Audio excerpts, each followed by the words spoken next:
नमस्कार। आज के इस खास विश्लेषण में सबका बहुत बहुत स्वागत है। अपनी ही मेहनत की कमाई का इंतजार करना और वो भी ये जाने बिना कि पैसा आखिर मिलेगा कब, सच में ये बहुत फ्रस्ट्रेटिंग होता है ना। खैर, आज इसी परेशानी का पूरा डायग्नोसिस और एकदम पक्का इलाज लेकर हम आए हैं।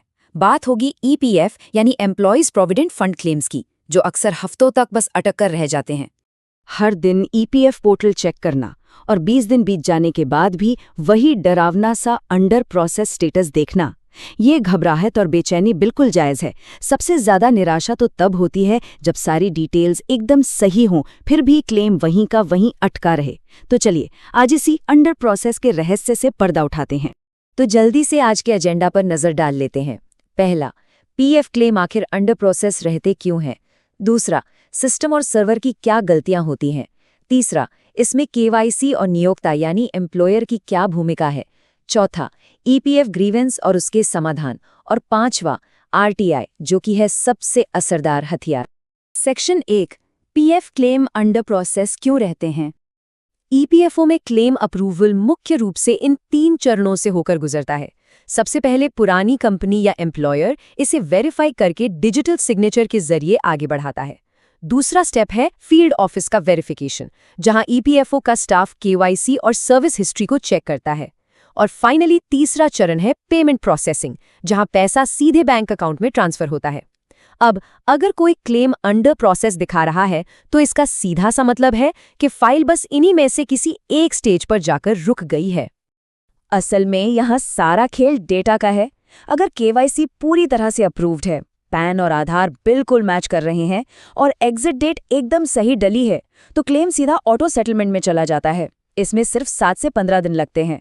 लेकिन अगर नाम की स्पेलिंग में एक अक्षर का भी हेरफेर है या कोई मामूली सा सिस्टम एरर आ गया, तो क्लेम तुरंत मैनुअल प्रोसेसिंग की धीमी लाइन में धकेल दिया जाता है और फिर वहां 20 दिन या उससे भी कहीं ज्यादा का समय लग सकता है। सेक्शन 2, सिस्टम और सर्वर की गलतियां।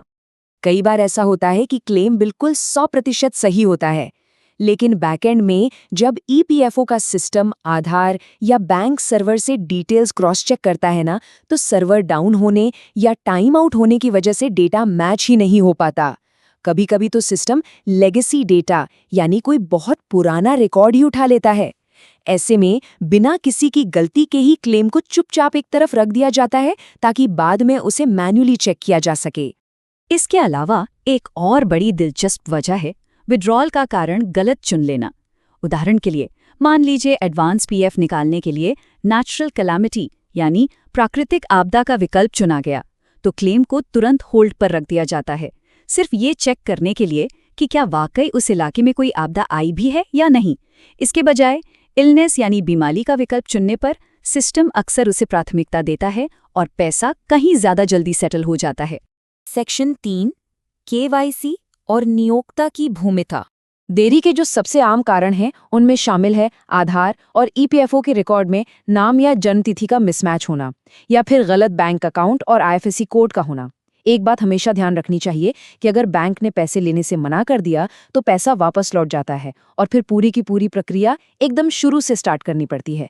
इसके साथ ही पैन कार्ड लिंक ना होने से टीडीएस की दिक्कतें आती हैं। और हाँ, पुरानी कंपनी द्वारा डेट ऑफ एग्जिट अपडेट ना करना या फिर कई सारे पुराने यूएन अकाउंट्स का मर्ज ना होना भी इसकी बहुत बड़ी वजह है। और यहाँ आती है सबसे जरूरी बात, डीएससी यानी डिजिटल सिग्नेचर सर्टिफिकेट। इसे एक गेटकीपर की चाबी की तरह समझा जा सकता है। जब तक कंपनी डिजिटल सिग्नेचर के जरिए क्लेम को वेरीफाई करके आगे नहीं बढ़ाती, तब तक ईपीएफओ का सिस्टम आगे का प्रोसेस शुरू ही नहीं करेगा। बहुत बार तो ऐसा होता है कि फाइल एचआर के डेस्क पर ही पेंडिंग एट एम्प्लॉयर स्टेटस के साथ हफ्तों तक बस धूल खाती रहती है। सेक्शन 4, ईपीएफ ग्रीवेंस और समाधान। तो अब सवाल है कि किया क्या जाए। सबसे पहला कदम है एकदम सही जानकारी जुटाना। उमंग ऐप और ईपीएफओ का ऑफिशियल मेंबर पोर्टल ही क्लेम का सटीक स्टेटस ट्रैक करने के एकमात्र आधिकारिक तरीके हैं। बस यहीं से ये पता चलता है कि फाइल असल में किस स्टेज पर अटकी है, क्या वो अभी भी कंपनी के पास है या फिर ईपीएफओ के फील्ड ऑफिस पहुंच चुकी है। अगर क्लेम डाले 20 दिन की सीमा पार हो चुकी है तो फिर एस्केलेशन मैट्रिक्स काम आता है। लेवल 1 पर है उमंग ऐप, जहां से तुरंत शिकायत दर्ज की जा सकती है और 20 दिन के वेटिंग पीरियड को बाईपास किया जा सकता है। लेवल 2 पर आता है ईपीएफओ का अपना ग्रीवेंस पोर्टल EPFIGMS। यहाँ शिकायत करने पर 7 से 15 दिन के अंदर जवाब मिलने की उम्मीद रहती है। लेकिन अगर ये दोनों ही तरीके फेल हो जाएं, तो फिर लेवल 3 पर आते हैं एडवांस तरीके, जैसे कि CPGRMS, CPGRAMS और RTI। सेक्शन 5 RTI, जो है सबसे असरदार हथियार। अब ये बहुत ही दिलचस्प बात है। आधिकारिक मेमो स्पष्ट रूप से ये निर्देश देते हैं कि CPGRAMS या EPFIGMS पर दर्ज शिकायतों का समाधान 15 दिनों के भीतर हो जाना चाहिए। लेकिन जमीनी हकीकत में ऐसा हमेशा नहीं होता। और ठीक यहीं पर RTI यानी राइट टू इन्फॉर्मेशन सबसे ज्यादा काम आती है, क्योंकि ये एक कानूनी रूप से बाध्यकारी प्रक्रिया है। ये विभाग को समय पर जवाब देने के लिए पूरी तरह से मजबूर कर देती है। इसे एक असली केस स्टडी से समझते हैं। मार्च 2025 में एक ऐसा मामला सामने आया जहां 10 साल की सर्विस के बावजूद घर बनाने के लिए डाला गया एडवांस क्लेम सिर्फ इनसफिशिएंट सर्विस का टैग लगाकर रिजेक्ट कर दिया गया, वो भी बिना कोई सही कारण बताए। जब ग्रीवेंस पोर्टल से कोई मदद नहीं मिली तो सीधे RTI फाइल कर दी गई। अब RTI कानून के तहत तो 30 दिन में जवाब देना अनिवार्य होता है। और पता है सबसे शॉकिंग वाली बात क्या थी? RTI का आधिकारिक जवाब आने से पहले ही उस दबाव में आके EPFO ने क्लेम पास कर दिया और पैसे सीधे बैंक खाते में आ गए। तो आखिर इस सफलता का राज क्या था? राज था RTI में पूछे गए एकदम सटीक सवाल।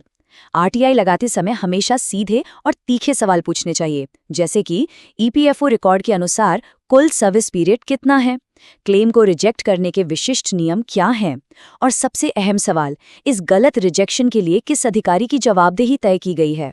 देखिए, जब सीधे तौर पर अधिकारियों की जिम्मेदारी पर सवाल उठाए जाते हैं ना, तो मुश्किल पॉलिसी सवालों का जवाब देने से बचने के लिए वो तुरंत फाइल प्रोसेस करना ही बेहतर समझते हैं। तो मुख्य निष्कर्ष यही निकलता है कि निष्क्रिय होकर बस इंतजार करते रहना कोई विकल्प नहीं है। आखिर ये मेहनत की कमाई है। अगर क्लेम 20 दिन से ऊपर अटका है तो उमंग ऐप, ग्रीवेंस पोर्टल या RTI के जरिए कड़ा एक्शन लेने का पूरा अधिकार है।